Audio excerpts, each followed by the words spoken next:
Welcome back to Blacktinidad. So now we're going into Cuéntame, a segment where we play a game and get to know our guests. Today, I'm playing Jenga with marketing expert and author David George. Welcome to Blacktinidad. Thank you. I'm really happy to be here. How are you feeling today? I'm feeling good today. It's Friday, so I think we all feel good when it's Friday. So we're ready to let go of the week and start playing this Jenga? Let's do it. Let's do it. So David, tell us a little bit about where you're from and a little bit about your background. Yeah, so you're first. All right, I'm gonna go first. I'm gonna go for a really ambitious move. Oop, can't get that one out. I'm actually I was born and raised in Boston. Okay. Yep, so all my life, born and raised in Boston. My parents moved there from Honduras when my mom was probably about 16 or 17 years old. So grew up mostly in East Boston. I'm not sure if you've been. Then we got a home in Dorchester when I was going into high school, which was really great for us because we grew up like 8 people in one apartment in East Boston. Finally got a home and just, got my own room, which was a big deal. Because did you go already? Okay. Because I have a brother and he's a year older than me, but we kind of grew up as twins in a way. Yes. So we always shared room my entire life. So when I finally got my own space, that was like amazing. So tell us what it was like growing up in a Honduran household filled with people. Yeah.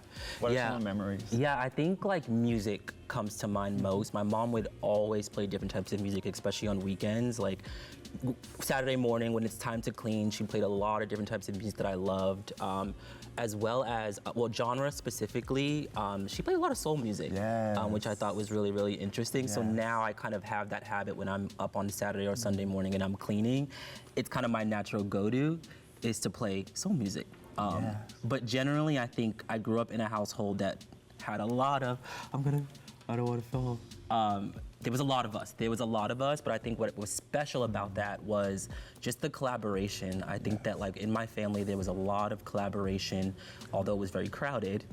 We worked together a lot to make sure that we got things done. How did you get into marketing? How was that process? Okay, so this story is actually very unconventional. Yeah.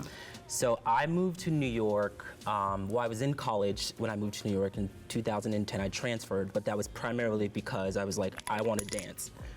That was exactly what I intended to do. Yep, I knew that I wanted to dance and like, initially I thought I was gonna like do school in Boston, but I was like, there's no industry here. There's just no way. And a lot of my friends were moving to New York and they were in auditions and in classes and I was getting that FOMO. So I was like, I'm gonna transfer schools and I'm gonna move to New York.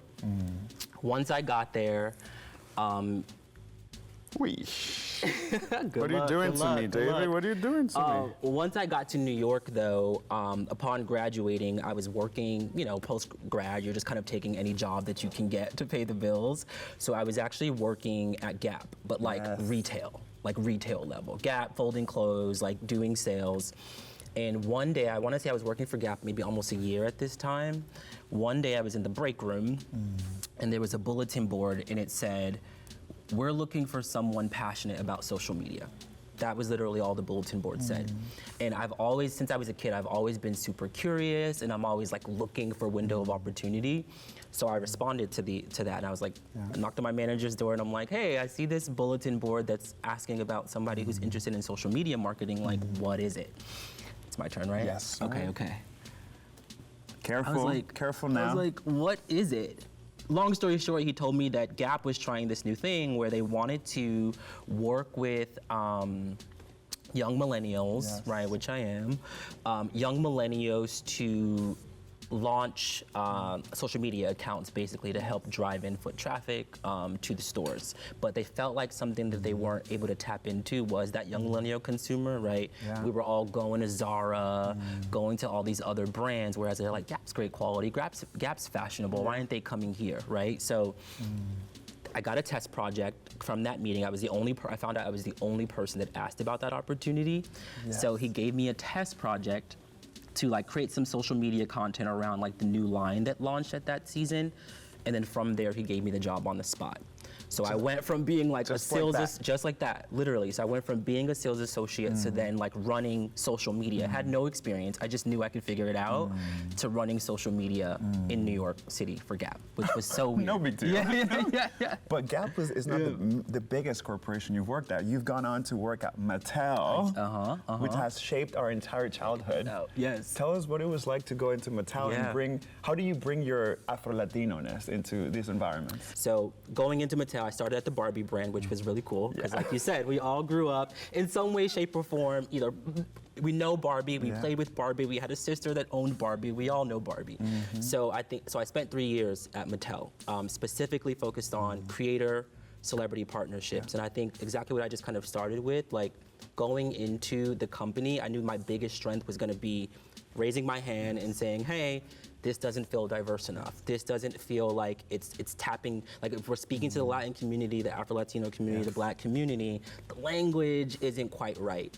So I think that immediately became my strength, just kind of being on the team. And you've continued using those strengths wherever you go. And before we wrap up, I would love to learn more about your Creative Voice Unlimited initiative. Yes. And where can we find your work? Yes. So I released a book in 2022 called Black Boy Create.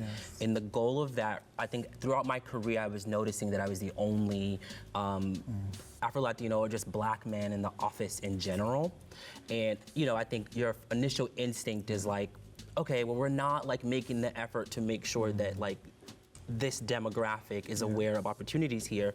But what I was noticing as I was given opportunities to hire from my team is we weren't even getting applications. So I was like, there's an issue here, but it's like starting at the pipeline level. Exactly, at the pipeline level. So the goal of the book, Black Boy Create, I call it like a teen-friendly guide to just helping young men of color discover their creative superpower. And what it does is we're in a generation now where being a creator is what everybody wants to do. Whether it's a streamer, a YouTuber, they collect sneakers, right? Like that's what everybody wants to do, but they're not super educated on either A, how does that become a career? Or B, how do I identify just natural creative skills that I already have? And how do those become a job or a career? So Creative Boys Unlimited was launched to kind of support that initiative. This work is so important, so needed. Where can they find you? Yes, so you guys can find me at iDavidGeorge on Instagram, as well as davidgeorgeco.com to learn more about that. David, this has been an incredible conversation. Thank you for your time. We have to take a quick break. We'll be right back with more right here on Blacktinidad, and I need to beat you. Let's go. Let's do it.